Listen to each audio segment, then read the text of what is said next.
এই মুহূর্তে দরকার শেখ হাসিনার সরকার।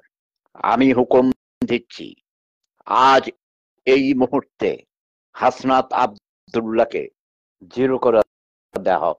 কোনো কোটা বিরোধী আন্দোলন নেই, কোনো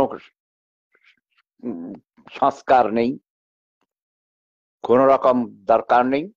এই ধরনের 10-12টা সার্জিস আলম, হাসনাত আব্দুল্লাহ এবং যেই তিনটাকে উপদেষ্টা করা হয়েছে তাদের উপদেষ্টা পদ বাতিল করে দিতে হবে। এদের কোনো ক্ষমতা থাকবে না, kick them out from the government, এবং তাদেরকে সরকারি কোনো প্রোটোকল দেওয়া হবে না। যদি তারা রাজনৈতিক দল করতে চায় করতে পারে, বাট কোনো কিংস পার্টি হবে না। ডক্টর ইউনূস, আমারে খাপাইবি না বুড়ার শালার পুত, তোরে জুতার বাড়ির ছোট ছোট দাঁত সবগুলো ফেলে দেবো।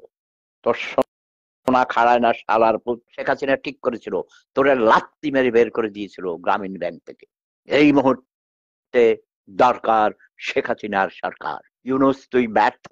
তোর যেসব টোকেননি রাজাকার ফাজাকার ধরে নিয়ে এসেছিস, বাংলাদেশের স্বাধীনতার চেতনাকে ভুলুণ্ঠিত করবে।